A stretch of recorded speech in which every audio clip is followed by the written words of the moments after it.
क्या आप जानते हैं कि जब हम किसी ऐसे को प्रेम और सम्मान देते हैं जो हमसे कमज़ोर होता है, जो हमें कभी नुकसान नहीं पहुंचाता, जो जानबूझकर हमें कोई हानि नहीं पहुंचाता, जो हमसे कमज़ोर होते हुए भी हमारी रक्षा करता है, जो मन से मासूम, पवित्र, सरल, भोला और सच्चा होता है, जो हमें या लोगों को बताए बगैर हमारे लिए आवाज़ उठाता है, जिससे बेफिक्र होकर हम अपने मन की सारी बातें कह सकते हैं, जो हमारी भलाई के लिए हमसे बुरा बनने का नाटक करता है, जिसकी खुद की जिंदगी दांव पर लगने के बावजूद भी वो हमारे लिए सोचता है, जिसे हमारे भोजन और विश्राम की हमसे ज़्यादा फिक्र रहती है, जो हमारी भलाई के लिए हमसे दूर जाने का दिखावा करता है, जिसे हमारे समय पर घर लौटने का हमसे ज़्यादा चिंता होता है और जो सच्चाई के प्रति वफादार रहता है और अपने पराये में कोई भेदभाव नहीं करता। ऐसे प्राणी को प्रेम, सम्मान और उचित अधिकार देकर दरअसल हम अपने आप पर एहसान करते हैं। आप सोच रहे होंगे कि मैं किसकी बात कर रही हूँ। वो और कोई नहीं बल्कि एक मासूम सी बकरी है जिसे मैं बिट्टो बुलाती हूँ। बिट्टो से मिलने के बाद, उसे जानने के बाद मुझे ऐसा लगा कि ये सारी अच्छाइयाँ जो बिट्टो में मौजूद है, इन अच्छाइयों को अपनाकर मैं अपने चरित्र को एक अनोखा और नया निखार दे सकती हूँ। तो ये रहा मेरा बिट्टो।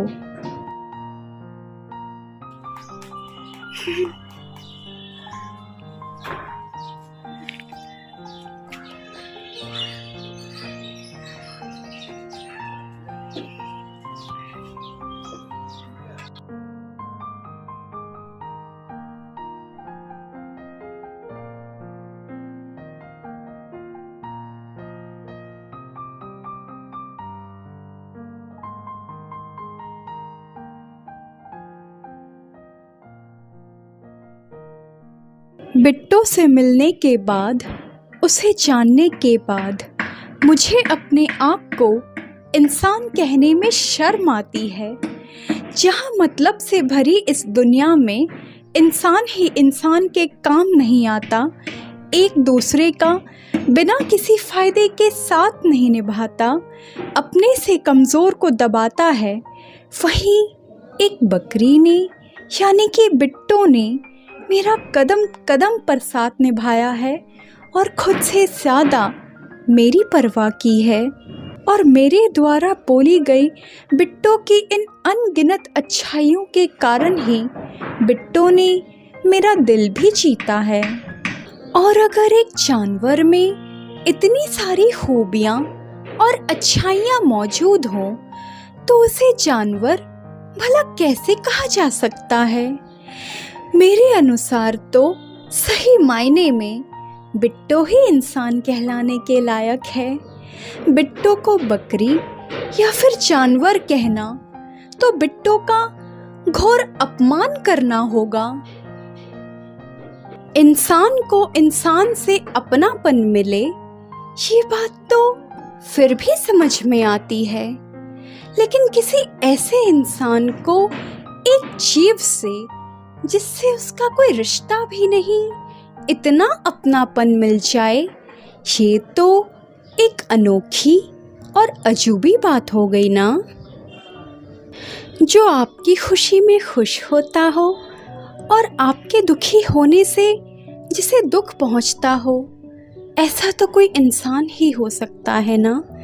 और इंसानियत से भरी इन खूबियों के कारण ही बिट्टो मेरे लिए मन से एक इंसान ही है। भले ही भगवान ने उसे ऊपरी तौर पर जानवर की खाल दी हो। हम अपने आप को इंसान कहते हैं ना, दुनिया की सर्वश्रेष्ठ रचना कहते हैं ना, लेकिन मेरे अनुसार हम सबसे निचले दर्जे के निकृष्ट प्राणी हैं। इंसान भला किसे कहा जाता है जिसमें इंसानियत हो? वो हम ही तो हैं जो बकरियों, मछलियों, कबूतरों, कौवों, मुर्गियों और उनके बच्चों को नॉनवेज का नाम देकर बड़े मजे से, किसी मजबूरी के तहत नहीं बल्कि अपनी मर्जी से, अपनी भोग विलासिता, अपने जीवा स्वाद और अवैध धन कमाने के लिए इन्हें अपने स्वार्थ के लिए मारकर खाते हैं। इन्होंने हमें कभी कोई नुकसान नहीं पहुंचाया, हमने सदा ही इन्हें नुकसान पहुंचाया है और अपने स्वार्थ के लिए हमने इनका सर्वनाश ही कर डाला।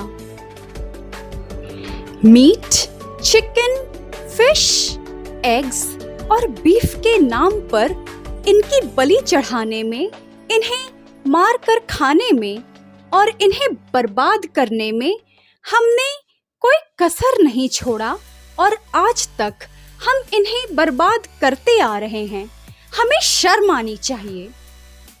कुत्ते फिर भी काटते हैं, गाय फिर भी सींग मारती है, जिन्हें हम अपना पालतू जानवर बनाते हैं। लेकिन बकरियां, मछलियां, कबूतर और मुर्गियां तो हमें कोई नुकसान नहीं पहुंचाती, तो फिर हमें क्या अधिकार है अपने स्वार्थ के लिए इन बेगुनाहों को किसी भी प्रकार का हानि पहुंचाने का? शेर, चीते, भालू इत्यादि जानवर इन बेजुबानों को खाते हैं, इन बेगुनाहों को खाते हैं और हम इंसान होकर भी इन्हें खा जाते हैं।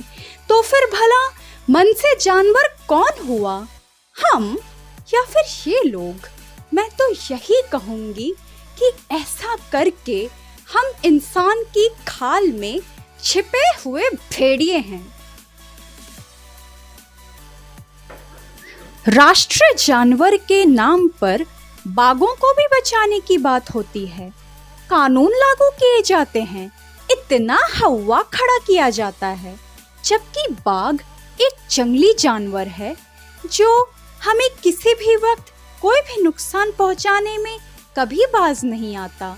लेकिन बकरियों, मुर्गियों, मछलियों, गौओं इत्यादि जानवरों को बचाने की कोई बात तक नहीं करता, कोई कानून लागू नहीं होता और अंततः इन्हें बचाया भी नहीं जाता। क्यों? क्योंकि इनसे हमें अपने झूठे जिह्वास्वाद, भोग विलासिता और अवैध धन की तृप्ति होती है।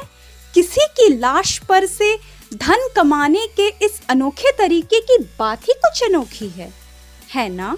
और ऐसा करके हम अपने आप को एक नरभक्षी दानव ही बना चुके हैं।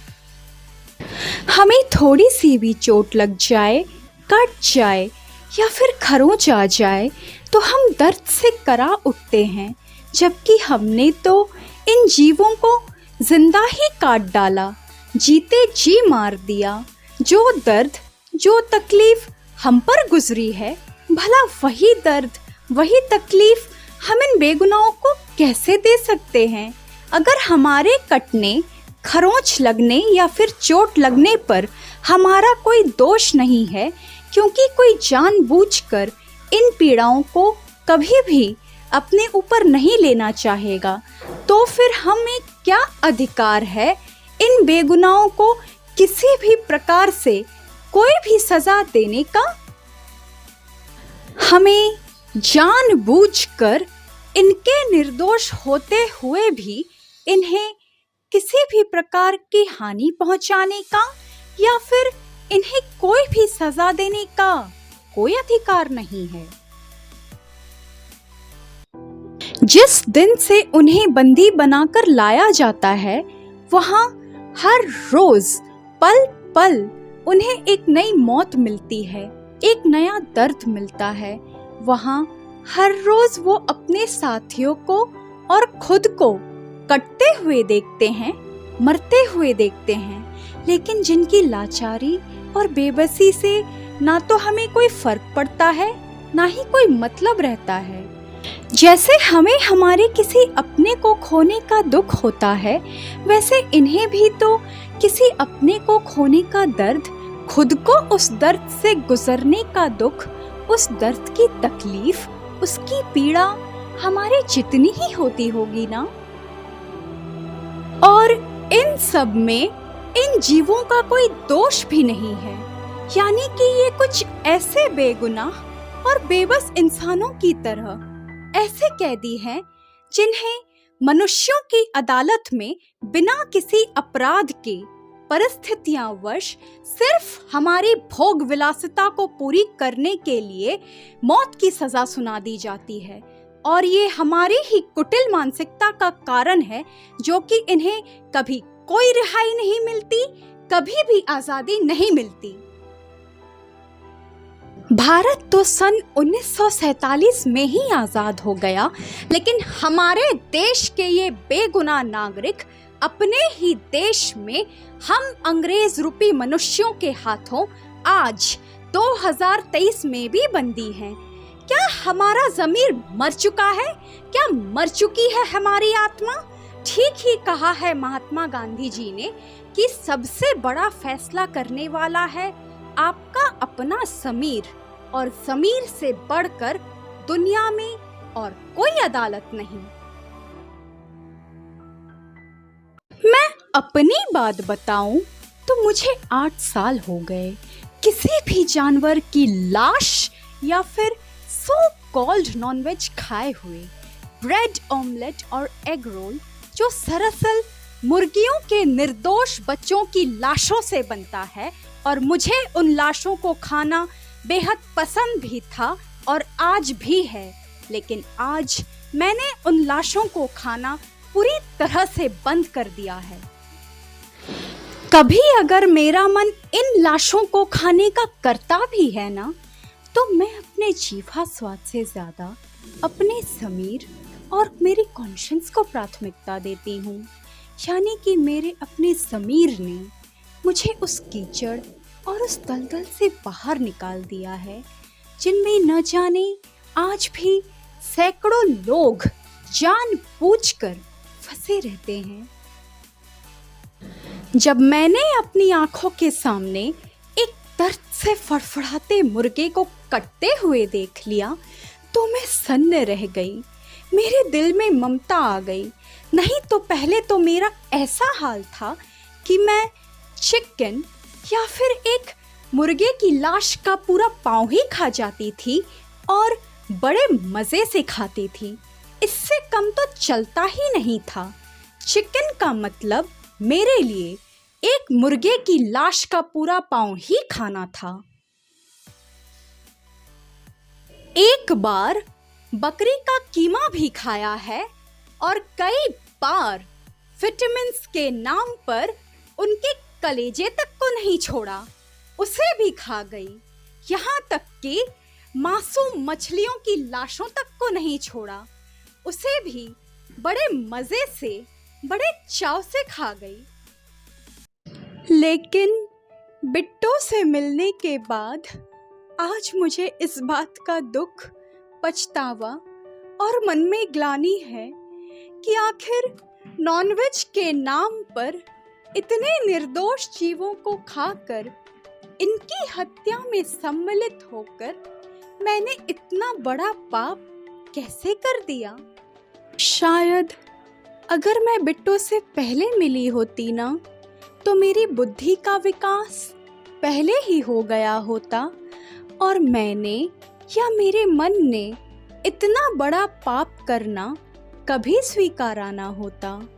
क्या कहूँ, अनजाने में या फिर जानबूझकर ही मैं जीव हत्या के इस जघन्य अपराध और कुकर्म में शामिल हो गई, और इस बात के लिए पूरे समाज के सामने मैं अपनी खुली निंदा करती हूँ, क्योंकि ये पाप मुझसे हुआ नहीं, बल्कि जानबूझकर मैंने ये पाप किया। इंसान इंसान को मारता है तो उसे सजा जरूर मिलती है, चाहे वो इंसान जिसका खून हुआ है वो मासूम है या फिर गुनहगार। यहाँ तक कि शेर, बाघ, हिरन इत्यादि जानवरों को मारने पर भी कुछ सजा मिल सकती है उसे, लेकिन बकरियों, मछलियों, मुर्गियों, गौओं, कबूतरों इत्यादि जानवरों को मारने पर, इत्यादि मासूमों को मारने पर कोई सजा नहीं, कोई सजा का प्रावधान भी नहीं। ये कैसा न्याय है?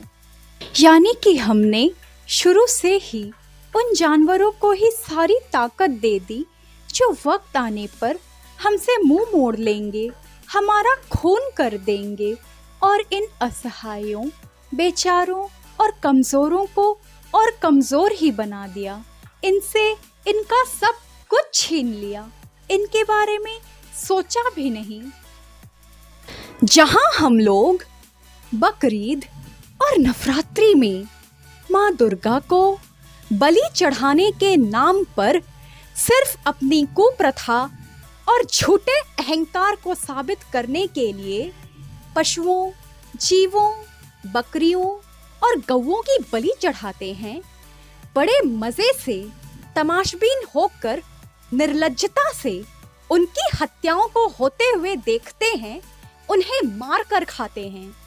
वहीं बिट्टो के मालिक ने उसे खरीदा, पाला पोसा, बड़ा किया, घर में रखा, उसकी जिम्मेदारी उठाई और उसका ख्याल रखा, जिस मानवता के कारण मैं उनकी भी इज्जत करती हूँ और उनका नाम मोहम्मद अंकल है। अब आप समझ ही गए होंगे कि वो भी एक मुस्लिम हैं। मैंने अपने जीवन में पहली बार ऐसा होते हुए देखा है और मुझे ये मौका मिला है कि मैं अपने पापों का प्रायश्चित करूं, अपनी गलतियां सुधारूं और कुछ पुण्य कमाऊं। अब आप ही बताइए कि क्या धर्म और इंसानियत का कोई मजहब होता है? बिल्कुल भी नहीं।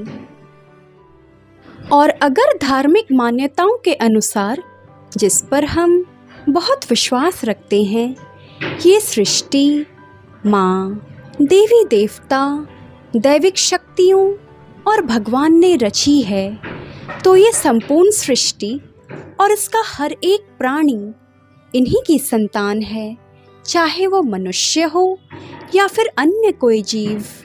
और माँ अपने संतान की बलि से भला कैसे प्रसन्न हो सकती है? ये तो बस हमारा पाखंड, ढोंग और गलत लालसा का परिणाम है। नॉनवेज के नाम पर अपने जीवा स्वाद, भोग विलासिता और अवैध धन कमाने के लिए इन मासूमों की बलि चढ़ा देना, इन मासूमों का खून कर देना, जो हमें कभी भी किसी प्रकार से किसी भी तरह का कोई नुकसान नहीं पहुंचाते, हमारा ऐसा अपराध है जिसकी कोई क्षमा नहीं, क्योंकि इन्हें भी ये संसार देखने का, इस संसार में जीने का पूर्ण अधिकार है। वो हम ही हैं जिन्होंने नॉनवेज की चाहत रखी, मांसाहार को बढ़ावा दिया और इसीलिए हम भी उन कसाईयों जितने ही या फिर उनसे ज्यादा ही दोषी हैं, क्योंकि यदि हमने शाकाहारी बनने का चुनाव किया होता तो न जाने कितने जीव और उनकी प्रजातियां बच गई होती। उनकी बर्बादी के लिए, उनकी तबाही के लिए और उनके वंश के नाश के लिए मुख्य रूप से हम ही जिम्मेदार हैं। यहाँ तक कि अगर हमने अपने प्रजनन को रोककर पॉपुलेशन कंट्रोल किया होता तो इतनी ज्यादा इमारतें नहीं बनती, पेड़ नहीं कटते, जंगलों का नाश नहीं हुआ होता, और अगर हमने चमड़े का ना उपयोग किया होता तो जानवरों को चमड़ों के लिए कभी नहीं मारा जाता और अंततः इनकी संख्या कम या फिर विलुप्त ना हुई होती, जिसका सटीक उदाहरण हम जू या फिर चिड़ियाघर में भी देख सकते हैं, जहां पर हम सीमित तौर पर ही उन मासूम जीवों को देख पाते हैं। एक बच्चे की चाह भी 10 लाख पेड़ों को काट डालती है। हमारा पैदा होना और अंततः कार्बन डाइऑक्साइड की मात्रा बढ़ने के कारण ही मास एक्सटिंक्शन तेजी से हो रहे हैं। न जाने कितने जीवों की प्रजातियां हैं जो हमारे कारण, हमारे पॉपुलेशन कंट्रोल नहीं करने के कारण ही विलुप्त हो चुके हैं। और ऐसा मैं नहीं, बल्कि वीगन एक्टिविस्ट, सत्यनिष्ठ मर्मदर्शी, एनवायरनमेंट एक्टिविस्ट और क्लाइमेट चेंज एक्टिविस्ट आचार्य प्रशांत जी का कहना है। इसका मतलब तो यही है ना कि एक बच्चे का पैदा होना भी न जाने अपने साथ कितनी हत्याओं को निमंत्रण देता है। यानी कि किसी भी रूप से उन जीवों की हत्या में सम्मिलित हो जाना जिन्होंने कभी भी हमें कोई नुकसान नहीं पहुंचाया, हमारा ऐसा जघन्य अपराध है जिसकी कोई क्षमा नहीं। सच है, हमारी ऊंची बिल्डिंग्स, 5 स्टार होटल्स इत्यादि सुखों के साधन इन मासूमों की लाश पर बनी है और फिर हम कहते हैं कि हमें शांति नहीं मिलती, जबकि अपने अशांत जीवन के हम खुद ही जिम्मेदार हैं, दूसरा और कोई नहीं। क्योंकि दूसरे को कोई भी दुख या अशांत जीवन देखकर हम अपने सुखमय और शांतिपूर्ण जीवन की कल्पना भी कैसे कर सकते हैं। अपने स्वार्थ के लिए हमारा इन बेजुबानों का शिकार करना भी इनकी संख्या कम, विलुप्त या फिर एक्सटिंक्ट होने का जरूरी कारण है। हमने तो न जाने कितने हाथियों को उनके दांतों के लिए मार डाला। प्याज और लहसुन तामसिक जरूर होते हैं, लेकिन इनमें किसी का मांस नहीं मिला होता, अर्थात ये मांसाहारी नहीं होता और ना ही प्याज और लहसुन के कारण जीवों की हत्या की जाती है, बल्कि हम तो प्याज और लहसुन को इन जीवों में मिलाकर खाते हैं। इसीलिए मेरे अनुसार प्याज और लहसुन खाने में कोई बुराई नहीं है। फिर भी इनका सेवन करना या ना करना ये हम पर निर्भर करता है। इन मासूमों को प्रेम करना और इनका प्रेम पाना तो बहुत दूर की बात है। आज तो इन्हें सकुशल देखना और यहाँ तक कि इन्हें छूना भी हमारी ही वजह से बहुत ही कठिन और दुर्लभ हो चुका है, एक सपना बनकर रह गया है। आजकल मैं बिट्टू के साथ ही वक्त बिताती हूँ, उसे देखती हूँ, उसके साथ खेलती हूँ, उसे खिलाती हूँ और उसकी दी गई अच्छाई से अपने जीवन को आबाद करती हूँ। बिट्टू के साथ वक्त कैसे बीत जाता है ना, पता ही नहीं चलता। उससे दूर जाने का मन भी नहीं करता और अब तो अगर घर भी जाने की बात आती है ना तो मन उदास सा हो जाता है। घर में भी मुझे बिट्टू की ही याद आती है। बिट्टू ने मुझे सामाजिक मोह माया के दलदल से बाहर निकाला है। कोई भी इंसान, चाहे वो कोई भी हो, मेरे लिए वो बिट्टू की जगह कभी नहीं ले सकता। अच्छा ही हुआ जो भगवान ने उसे इंसान नहीं बनाया है, नहीं तो इंसान के चरित्र की सारी बदसूरती, उसका सारा प्रपंच, सारा षड्यंत्र बिट्टू में भी आ जाता। बस सिर्फ इस बात की चिंता है कि कहीं मासूम बिट्टू की जिंदगी हम इंसानों के हाथों बलि न चढ़ जाए। मेरा बस चले तो मैं बिट्टू को गोद ले लूं, उसे अपना लूं, लेकिन ना ही मेरे पास पैसे हैं और ना ही घर में इतनी जगह जो बिट्टो यहाँ रह सके। और वैसे भी फ्लैट में तो बिट्टो कैद ही हो जाएगा ना। कहाँ ये संकुचित और सीमित फ्लैट, और कहाँ प्रकृति का खुला और स्वतंत्र वातावरण। मैं अपने स्वार्थ के लिए भला बिट्टो की आज़ादी कैसे छीन सकती हूँ।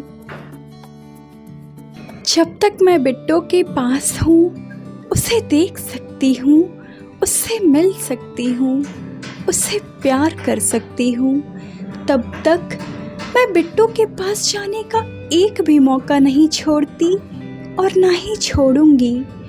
लेकिन वो हमेशा तो मेरे पास नहीं रहेगा, यही सोचकर मन उदास हो जाता है। बिट्टो से मिलने के बाद, उसे जानने के बाद अब तो और भी मुझे किसी इंसान से मिलने या फिर बात करने का मन ही नहीं करता। कोई भी इंसान, कोई भी बकरी या फिर अन्य कोई भी जीव मेरे लिए बिट्टो की जगह कभी नहीं ले सकता। Love you Bitto, love you very much.